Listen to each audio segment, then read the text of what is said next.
And then another way to connect with the audience is like before the presentation, you can ask people around, like, about, you can try to have a conversation with people from the audience before the presentation to kind of see their mindset and like where they are, so you can better connect and deliver your message effectively. So my closing point will be create a conflict. So for every story, you need to have a conflict. So a conflict is like a problem that you need to bring. And then the second closing will be provide action. So whenever you have a conflict, it follows by action. So those action will those actions, the conflict will lead to action, and then the action will lead to resolution, because that would be the end of your story. And then that part really need to like you need to overcome what seems to be impossible. You need to bring solution on the table. And the next part, my easy sell will be a strong beginning. So a strong beginning will help you to hook your audience, grab their attention when you tell them the story. And let's say like you have a strong beginning when you try to present, like the audience will, like if I'm trying to tell a story right now and then I have a very strong beginning, I'm pretty sure most of you would like to listen more like of the rest of the story, right? So that's like one way. And then an example that I use like in my everyday life, so with my best friend, like if I'm trying to tell her something that is going on with my boyfriend or whatever, my family, I'll tell her, hey, like I'll be like, hey girl, like do you know what just happened? And then she'll be like, no, tell me what's going on. And I'll be like, no, I need to see you in face to face so I can tell you. And then she'll be like, no, please tell me now. And I'll be like, no, you gotta wait. But she'll get mad at me. So she'll be like, why did you tell me? You need to tell me something. If you're not gonna tell me right now on the text message, you want me to wait till I see you. So like I do that because like I wanna, like, I think like most girls can relate to what I'm saying. So it's a hyper up. Yeah, to hype her up. And then like when I get to her and I tell her whatever I have to tell her, she gets so excited. And that makes it really interesting. So you can use that technique. And then invite the audience on the journey. So leave your story as you're telling it, and you can use like emotion when you tell your story so your audience can connect with you. Like the group 3 mentioned earlier, I think it was Jacob, right? You said like don't fake your feelings. You need to be real about your feelings so that your audience can really connect with you and they can live the story with you. And an emotional ending, that would be like it's always to have an emotional ending so that you can convince your audience to act or do something, like persuade them to do something.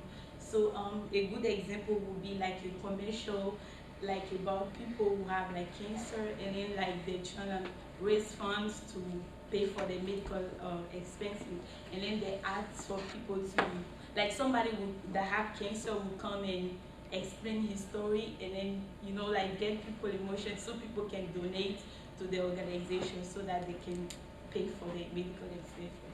So one hard sell will be to share unrealistic stories. So like audience knows, like sometimes the audience can tell if you're not being real with your story, because everybody knows like what fiction is. So it's really, if something is really unrealistic, the audience will be able to see that. So that would be a hard sell. So things that you shouldn't do.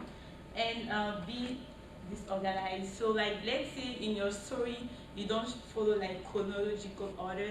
Like if I'm explaining a story and from point A I go to point Z, I'm sure you'll be lost. But if I go from A, B, C, you'll be able to follow, and it will make sense to you.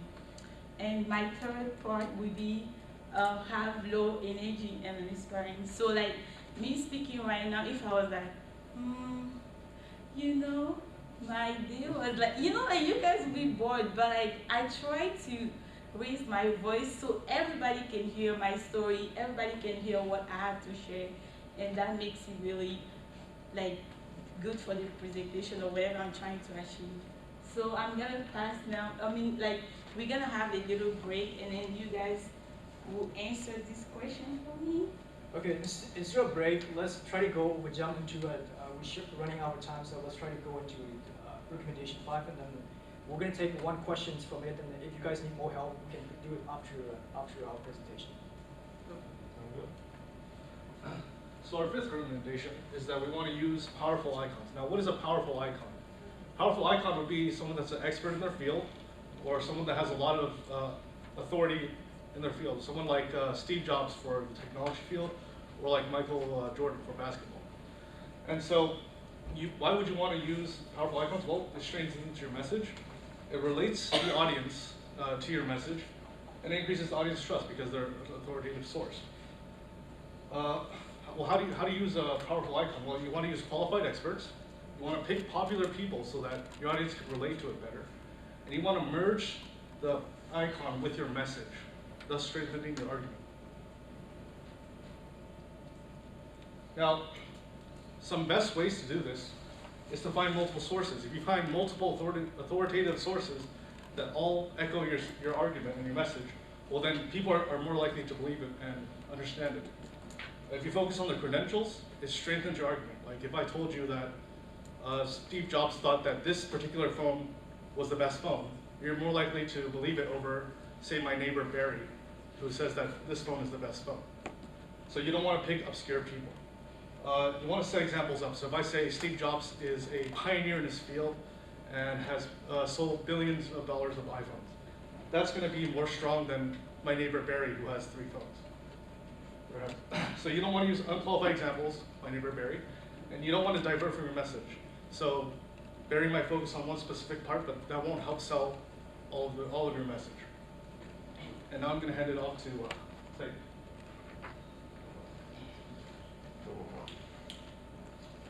All right, guys, don't worry, we are about done. Hope you are hanging in here. I just want to do a quick summary, wrap up what we talked about, and we'll open it up for maybe a question or two, Q&A. All right, so can I get all y'all to, let's say all these out loud with me, starting with the first one at a time. So the first one's identify with your audience. Keep it simple. Motivate your audience. Tell the story. Utilize powerful icons. Okay, so by now y'all should know that these 5 recommendations will help you achieve having engaging communication both in your presentations and everyday life from here on out. So now I think we have time for one question. Does anybody got a question? And if y'all have more, we can come back to it after the presentation.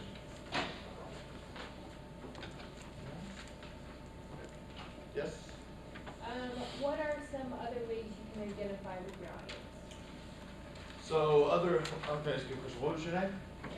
Jennifer, okay, Jennifer. So other ways you can identify with your audience. So other than just the ones I covered, stuff like asking questions, like Jordan Belfort showed in the video, asking questions is always a good idea to know your audience.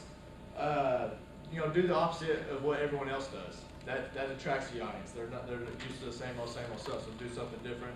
And then just referring to people by name too. They feel a connection with that as well. So.